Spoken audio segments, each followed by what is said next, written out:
इस वीडियो में बात करने जा रहे हैं एक नए टॉपिक के बारे में। टॉपिक का नाम है लॉ ऑफ डेफिनेट प्रोपोर्शंस। तो ये जो टॉपिक है क्लास 11 के फर्स्ट चैप्टर के अंदर आपको दिया हुआ है। इससे पहले हम लॉ ऑफ मल्टीपल प्रोपोर्शन पढ़ चुके हैं।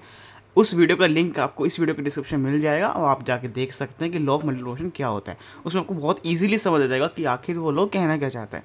ठीक है, तो ये लॉ आप समझ लीजिए, ये लॉ ज़्यादा मुश्किल नहीं है, ये तो उससे भी आसान है, आपको और ईजी पड़ेगा। कैसे ईजी पड़ेगा, देखिए इसके नाम से आपको काफ़ी समझ लेंगे। नाम देखो क्या है, डेफिनेट प्रोपोर्शन। डेफिनेट का मतलब क्या होता है, डेफिनेट वर्ड जो आया है उस, अगर आपने वो नहीं सुना हो तो कम से कम आपने डेफिनेटली तो सुना ही होगा। बोलते ना डेफिनेटली, डेफिनेटली का मतलब होता है कि पक्का, कि डेफिनेटली मैं तो ये काम करता ही हूँ। तो वो क्या होता है, वो होता है कि हाँ ये पक्का है, मैं तो काम करता ही हूँ।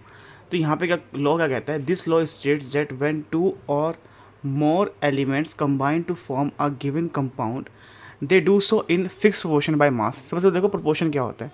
प्रोपोर्शन का मतलब होता है उसकी भागीदारी, कितनी भागीदारी है उसकी।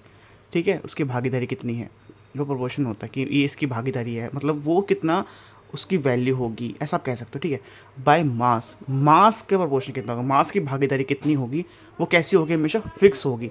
तो जब भी दो या उससे ज़्यादा एलिमेंट मिलते हैं, एलिमेंट क्या होता है, एलिमेंट जैसे हाइड्रोजन है, ऑक्सीजन, जब भी मिलते हैं तो क्या बनाएंगे, वाटर बनाएंगे, H2O बनाएंगे। ऐसे ही आपके पास कार्बन है, ऑक्सीजन है, दो एलिमेंट है, मिलकर क्या बनाएंगे, CO2 बना सकते हैं, CO बना सकते हैं, और भी बहुत सारे एलिमेंट हो सकते हैं, अलग अलग कंपाउंड बनाते हैं। तो एक या एक से ज़्यादा है ना, देखो एक या से मतलब दो या दो से ज़्यादा, दो तो कम से कम दो तो होंगे ही ना।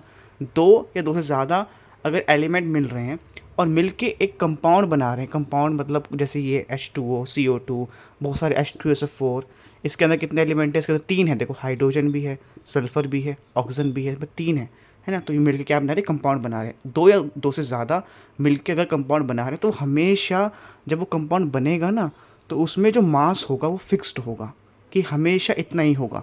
जैसे मान लो H2SO4 है, इसका हम मास निकालते हैं, देखो इसमें कितना कितना मास होता है, H2SO4।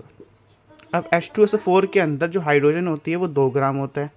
सल्फ़र, सल्फ़र का मास कितना होता है, 32 ग्राम होता है। ये मास कहाँ से मिलता है, मास सबसे मिलता है वेरिटेबल से। ऑक्सीजन, ऑक्सीजन कितनी है, 4।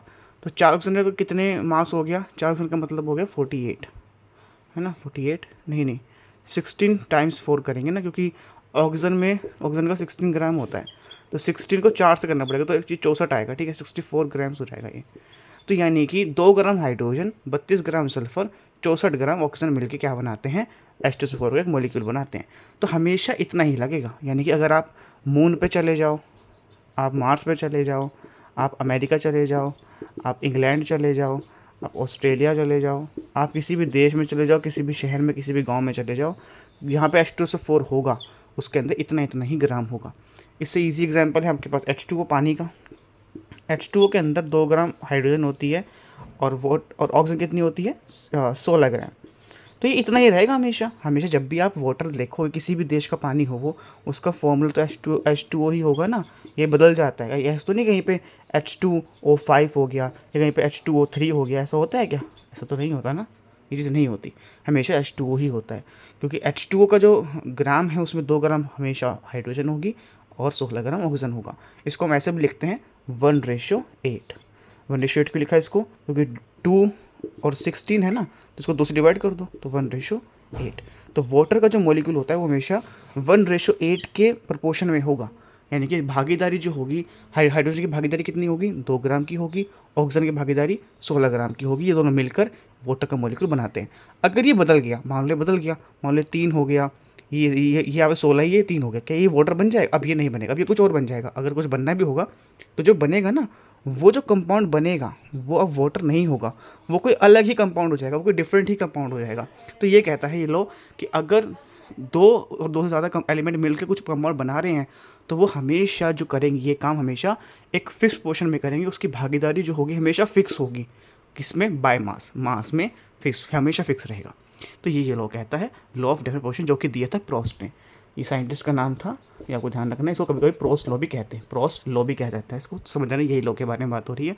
इससे कुछ एक्सेप्शन है, कभी कभी ऐसा होता है कि कुछ कंपाउंड जो होते हैं उसके अंदर मास बदल सकता है। जैसे एग्जांपल के लिए FeO, जो FeO तो होता है, इसके अंदर क्योंकि ये क्रिस्टलाइन स्ट्रक्चर होता है, आप 12th में पढ़ोगे, अगर जब आप 12th में जाओगे तो पढ़ोगे क्रिस्टलाइन स्ट्रक्चर, उसकी वजह से इसमें थोड़ा बहुत डिफेक्ट आ जाता है, थोड़ा बहुत Fe में चेंज आ जाती है। Fe असल में थोड़ा कम हो जाता है, 0.95 इस तरह से थोड़ा इसका ना ये परसेंटेज बदल जाती है, इसका मास बदल जाता है।